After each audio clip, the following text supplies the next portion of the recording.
یکی از این رپرها رو ترجیح میدی؟ کچ بیتس یا لیتو؟ کچ بیتس موزیکاش خیلی خفنه و به نظر من یه هنر خیلی خاصی داخل موزیکاش هست، ولی من لیتو رو انتخاب میکنم چون خیلی وقته که موزیکاش گوش میدم و واقعا با موزیکاش خاطره زیادی دارم. امینم یا اسنوپ داگ؟ فن هیچ کدوم نیستم ولی امینم انتخاب میکنم، یه سری از موزیکاش واقعا خفنه. 6ix9ine یا پست مالون؟ من اصلا از 6ix9ine خوشم نمیاد، بدم هم نمیاد ولی خوشم هم نمیاد، ولی پست مالون رو خیلی دوست دارم، موزیکای واقعا خفنی میده. خلسه یا پارسالیپ؟ پارسالیپ رو انتخاب میکنم، خلسه هم دوست دارم ولی پارسالیپ دارم که فکرشو میکنم از همون اوایل کارش من دارم موزیکاشو گوش میدم. لیل پامپ یا لیل ریورت؟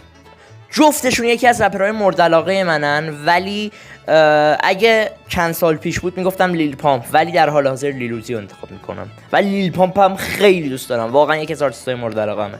و در آخر دریک یا لیل موزی؟ اصلا قابل مقایسه نیست، 100%